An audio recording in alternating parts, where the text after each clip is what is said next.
Hello students, welcome back to my next video lecture. In this video lecture we are going to discuss conductance of electrolytic solutions. हमें पता है electrolytic solutions क्या होते हैं, जैसे आपके पास KCl का solution हो गया, ओके, HCl का solution हो गया, ओके. इलेक्ट्रोलाइट्स क्या होते हैं, जिनकी डिसोसिएशन के बाद कैटायन और अनायन प्रोड्यूस होते हैं, जैसे KCl से K पॉजिटिव आयन और Cl नेगेटिव आयन, ओके. तो in electrolytic solutions flow of electricity is due to movement of ions. Electrolytic solution में जो फ्लो ऑफ इलेक्ट्रिसिटी होता है वो आयंस की मूवमेंट के कारण होता है, ओके. फॉर एग्जांपल, जब आप KCl सॉल्यूशन के ऊपर पोटेंशियल डिफरेंस अप्लाई करोगे, ओके, तो एट दैट टाइम क्या होगा, KCl में ये जो पॉजिटिव ये कैटायंस हैं आपके पास, ओके, कैटायन जो हैं they will start moving toward cathode, और जो एनायंस हैं they will start moving toward anode, okay. Anions की मूवमेंट इस साइड होगी एनोड की तरफ, ओके. और ये जो मूवमेंट ऑफ आयंस है, इसी की वजह से इस सोल्यूशन के थ्रू जो करंट है वो पास हो रहा है, current is passing, okay, clear. तो it means in case of electrolytic solutions flow of electricity is due to the movement of ions.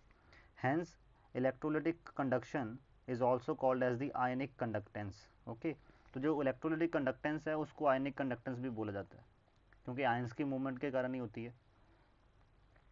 So next है हमारे पास topic factors affecting electrolytic conductance. कौन कौन से फैक्टर हैं जिसकी वजह से इलेक्ट्रोलिटिक कंडक्टेंस बढ़ेगी या कम होगी, ओके, क्लियर. सबसे पहले हमारे पास आता है नेचर ऑफ इलेक्ट्रोलाइट. अब आपको, जैसे आपने पहले पढ़ा है कि इलेक्ट्रोलाइट दो तरीके के होते हैं, क्लियर. प्रीवियस वीडियो में हमने सॉल्यूशंस में पढ़ा है, ओके. इलेक्ट्रोलाइट्स के बारे में हमने सॉल्यूशन में पढ़ा है बेंटो फैक्टर में, ओके. उसकी मैंने अलग से वीडियो बनाई हुई है, याद है, तो उसको देख सकते हो आप. तो स्ट्रॉन्ग इलेक्ट्रोलाइट कौन सी है, स्ट्रॉन्ग इलेक्ट्रोलाइट कौन से होते हैं, जिनके केस में degree of dissociation equal to 1 और नियरली इक्वल टू 1 होता है, equal to 1, okay. Degree of dissociation क्या था, number of moles dissociated divided by total number of moles taken, okay. Degree of dissociation ये होता है, ठीक. मतलब अगर आप 1 मोल KCl डाल रहे हो और 1 मोल का 1 मोल डिसोसिएट हो जा रहा है, इसलिए KCl को एक स्ट्रॉन्ग इलेक्ट्रोलाइट बोला जाता है, ओके. और जो वीक इलेक्ट्रोलाइट्स होते हैं वो कौन से होते हैं, जैसे एसिटिक एसिड होगा, आपने 1 मोल डाला इलेक्ट्रोलाइट्स का, एसिटिक एसिड के मॉलिक्यूल्स का, उसमें से सिर्फ 0.5 मोल डिसोसिएट हो रहा है, बाकी 0.5 mole as it is undissociated form में रह जा रहा है, जैसे यहाँ पे दिखाया हुआ ना, अनडिसोसिएटेड फॉर्म में ये, ओके, क्लियर. तो जो एसिटिक एसिड हैं जिनके लिए डिग्री ऑफ डिसोसिएशन लो होता है, क्लियर, उनकी कंडक्टिविटी भी लो होगी, ओके. तो इट मीन्स जो एसिटिक एसिड है, क्योंकि ये एक वीक इलेक्ट्रोलाइट है और KCl जो है वो स्ट्रॉन्ग इलेक्ट्रोलाइट है, और जैसे इथेनॉल है वो तो इलेक्ट्रोलाइटिक होते ही नहीं है, तो उनमें से करंट पास नहीं होता उनके सोल्यूशन में से, ओके. जैसे यहाँ पे बल्ब नहीं जलेगा इस अरेंजमेंट में, इस अरेंजमेंट में बल्ब जो जलेगा वो हाई, मतलब वो ज़्यादा ब्राइटर जलेगा, और इस अरेंजमेंट में क्योंकि ये उतनी कंडक्टिविटी नहीं करवा पा रहे जितनी KCl करवा पा रहा है, जो बल्ब की ब्राइटनेस है वो थोड़ी कम होगी, वो डिम होगा थोड़ा, ओके. तो it means nature of electrolyte कैसे इफेक्ट करता है इलेक्ट्रोलाइटिक कंडक्टेंस को, stronger the electrolyte almost completely it will ionise. उससे क्या होगा, more ions will be produced, जितने ज़्यादा आयंस प्रोड्यूस होंगे ग्रेटर इज़ द कंडक्टेंस, उतनी ही ज़्यादा कंडक्टेंस, क्योंकि उतने ही ज़्यादा आयंस मूव कर रहे होंगे, जितने ज़्यादा आयन मूवमेंट करवाते हैं उतनी ही high conductance in this solution, okay. Second, solvation. Solvation का मतलब क्या होता है, सबसे पहले ये समझना ज़रूरी है. पहले ये पढ़ लेते हैं सॉल्वेंट का इफेक्ट क्या है. Greater the solvation of ion, जितनी ज़्यादा सॉल्वेशन ऑफ आयन होगी laser will be the conductance, उतनी ही ज़्यादा कंडक्टेंस लेस होगी. अब इसको समझने के लिए इसको ऐसे समझते हैं. फॉर एग्जांपल, जैसे मान लो आपके पास NaCl को आपने डिज़ोल्व किया इन दी सॉल्यूशन, ये सॉल्यूशन है, ओके. इसमें आपने NaCl को डिज़ोल्व कर दिया, तो इसमें Na पॉजिटिव आयन और Cl नेगेटिव आयन आए, और ये मान लो ये वाटर है, जिसमें सॉल्वेंट में आपने डिज़ोल्व किया वो वाटर है.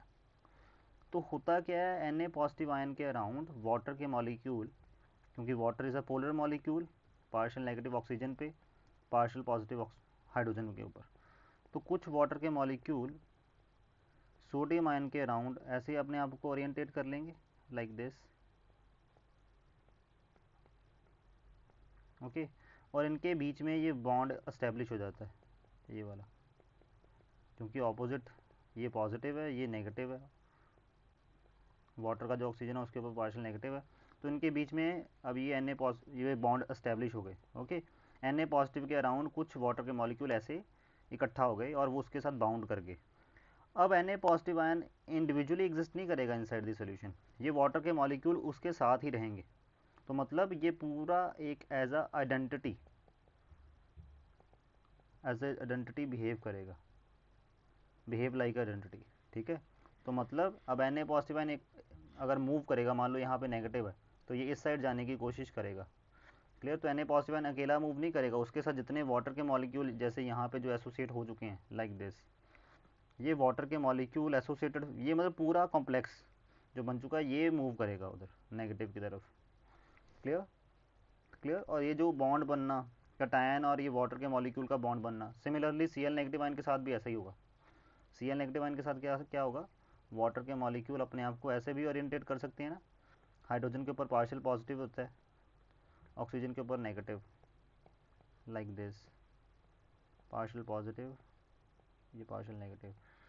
तो वाटर के मॉलिक्यूल अपने आप को ऐसे ओरिएंटेट कर लेते हैं क्लोरीन के अराउंड, तो क्लोरीन भी ऐसे बाउंडेड फॉर्म में है वाटर के मॉलिक्यूल्स के साथ लाइक दिस।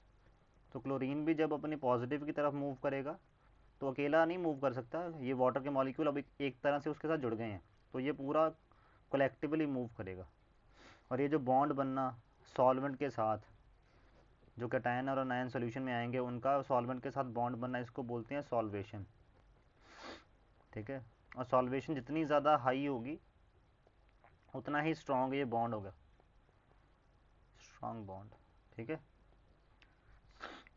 और उतने ही ज़्यादा सॉल्वेंट के मॉलिक्यूल्स उस पर्टिकुलर कैटायन या एनाइन के साथ स्ट्रांगली बाइंड होंगे, उतने ही ज़्यादा बाइंड होंगे, नंबर भी ज़्यादा आएगा 100।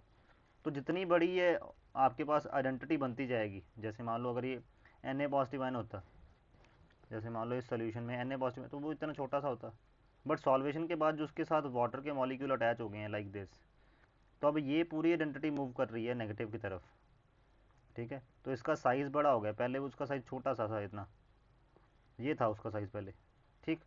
अब वो एज अ इतने बड़े साइज़ वाला पार्टिकल जब मूव करेगा तो ऑब्वियस उसकी जो स्पीड है वो स्लो तो होगी, ओके, क्योंकि उसका आइडेंटिटी का साइज़ बढ़ गया। वैसे भी जब वो सोल्यूशन में ट्रैवल करेगा, क्लियर, जैसे ये ट्रैवल करेगा तो सोल्यूशन में भी, सोल्यूशन से उसको फ्रिक्शन भी लगेगा ना, backward friction will be in the backward side friction, okay.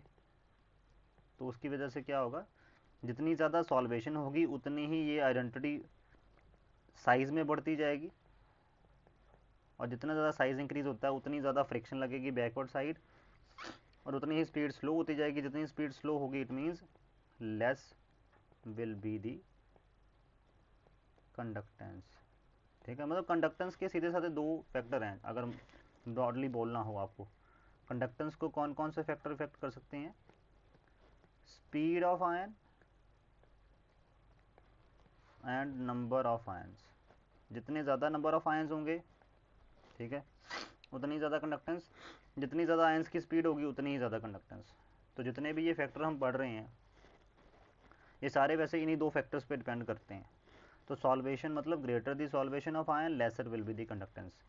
Similarly size वाला फैक्टर भी सॉल्वेशन में ही कवर हो गया, greater the size of ion less is the conductance, उसकी स्पीड लेस होगी तो इसलिए उसकी कंडक्टेंस भी कम होगी।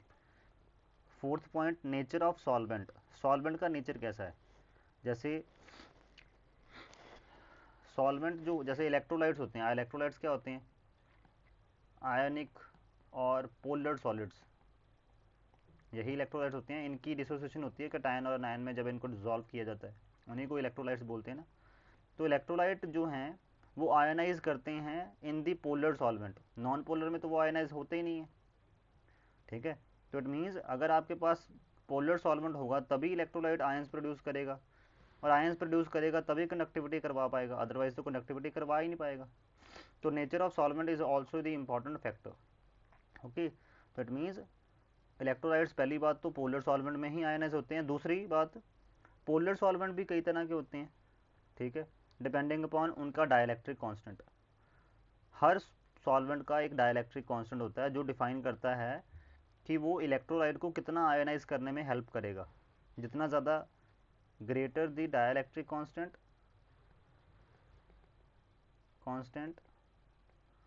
ठीक है, greater will be the ionisation of electrolyte, उतनी ही ज़्यादा इलेक्ट्रोलाइट की आयोनाइजेशन होगी, ठीक है। और जितनी ज़्यादा आयनाइजेशन होगी इलेक्ट्रोलाइट की उतनी ज़्यादा आयन प्रोड्यूस होंगे, जितने ज़्यादा आयन प्रोड्यूस होंगे उतनी ही ज़्यादा कंडक्टेंस होगी, ठीक है।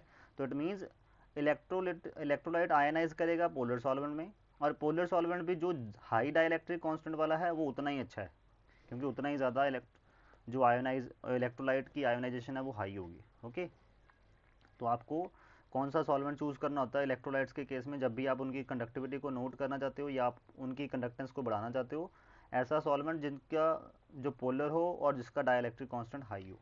Okay, fifth, viscosity of solvent. Viscosity का मतलब होता है लिक्विड, जो सॉल्वेंट है, जो ये लिक्विड है, इसका गाढ़ापन, मतलब ये कितना ज़्यादा डेंस है, ठीक है, उसको बोलते हैं viscosity.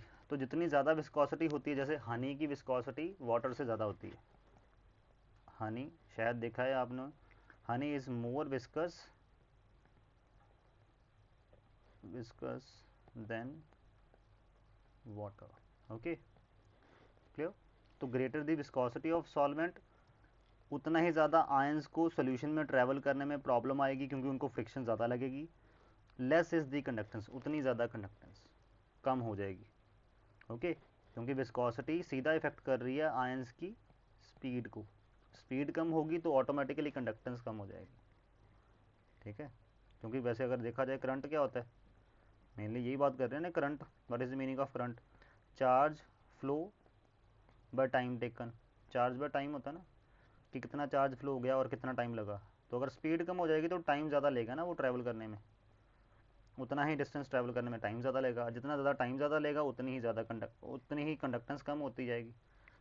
Sixth factor, concentration of solution, ठीक है, सोल्यूशन की कंसंट्रेशन ऑल्सो मैटर। जैसे हमें पता है डाइल्यूशन से डिग्री ऑफ आयोनाइजेशन बढ़ती है। ये जो अल्फ़ा की वैल्यू हमने पढ़ी थी ना, कि अल्फ़ा क्या होता है, number of moles dissociated bye total number of moles taken, number of moles taken. तो ये जो अल्फ़ा की वैल्यू है वो आयोनाइज डाइल्यूशन करने से बढ़ती है, मतलब जितना ज़्यादा डाइल्यूट सोल्यूशन बना दोगे उतनी ही ज़्यादा हाई डिग्री ऑफ आयोनाइजेशन होगी। Okay, clear. और जितनी डिग्री ऑफ आयोनाइजेशन ज़्यादा होगी उतने ही ज़्यादा आयंस बनेंगे। Okay, clear. और उतनी ज़्यादा कंडक्टेंस हो जाएगी।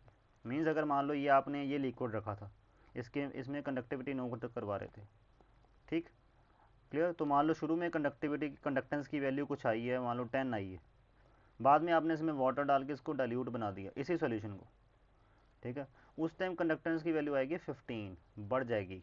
Dilution increase the degree of ionisation, और डिग्री ऑफ आयोनाइजेशन बढ़ेगा तो कंडक्टेंस बढ़ेगी। Okay, and last factor is the temperature. जितना ज़्यादा टेम्परेचर हो बढ़ाते जाओगे, आपको पता टेम्परेचर बढ़ाने से क्या होगा, जैसे Na पॉजिटिव और Cl नेगेटिव आयन, अगर आप टेम्परेचर बढ़ाते जाओगे, इनको हीट करते जाओगे, तो ऑब्वियस आयंस को सेपरेट करने में हेल्प मिलेगी। Clear. On increasing the temperature the dissociation increases, hence the conductance increases. Okay, clear. तो इसलिए क्या होगा, जैसे अगर आप इस सोल्यूशन को गर्म करना शुरू कर दो तो आपकी जो कंडक्टेंस है, जो ये शो कर रहा है, वो बढ़ जाएगी, ठीक है। बट एक लिमिट तक ही टेम्परेचर बढ़ा पाता है, उससे ज़्यादा बढ़ाओगे तो क्या होगा, कटायन और एनायन जो हैं, जो आपके पास कटायन और अनायन हैं, वो ज़्यादा रैंडमलेस में आ जाएंगे, वो ज़्यादा एक दूसरे ऐसे रैंडमली मूव करना शुरू कर देंगे जिग जैग मोशन में। जितना ज़्यादा जिग जैग मोशन होगा लाइक दिस, उतना ही ज़्यादा वो आपस में टकराएंगे। जितना ज़्यादा आपस में टकराएंगे उतना ज़्यादा कंडक्टेंस करवाने पे कम, और वो क्या बोल सकते हो, कंडक्टेंस करवाने पे कम और उनका ध्यान ज़्यादा आपस में कोलिजन करवाने में ज़्यादा चला जाएगा, तो कंडक्टेंस डिक्रीज़ हो जाती है। मतलब टेम्परेचर बढ़ाने से कंडक्टेंस बढ़ती है, no doubt, but up to a certain limit. Okay, clear. यहाँ पे मैंने लिखा हुआ अप टू अ सर्टेन, इसको थोड़ा सा up to a certain limit, ठीक है। Only up to certain limit. उससे ज़्यादा बढ़ाओगे तो क्या होगा, फिर वो कोलिजन्स आपस में उनकी बढ़नी शुरू हो जाती हैं। क्लियर? जैसे वो इधर सीधा से ट्रैवल कर रहा था, बट ज़्यादा अगर टेम्परेचर बढ़ा दोगे तो इधर जिगजैग मोशन ट्रैवल करेगा, तो भी यहाँ से लेके यहाँ तक पहुँचने में टाइम ज़्यादा ही लग जाएगा फिर, अगर ज़्यादा कोलिजन्स करवानी शुरू कर देगा। तो टेम्परेचर सिर्फ up to a certain limit तक इफेक्ट करता है, ठीक है, इंक्रीज़ करता है but up to a certain limit. उसके बाद अगर ज़्यादा बढ़ाते जाओगे तो डिक्रीज़ होनी शुरू हो जाती है, फिर एक पीक पे पहुँच के दोबारा डिक्रीज़ भी कर जाती है विद द टेम्परेचर, अगर आप कंडक्टेंस वर्सेस टेम्परेचर का ग्राफ ड्रॉ करो तो। Okay, clear? And in the next video lecture we will discuss about electrical resistance and some more type of conductances. There are many type of conductances like molar conductance, equivalent conductance. Okay, in the next video lecture we will discuss those. Okay students, till then, thank you.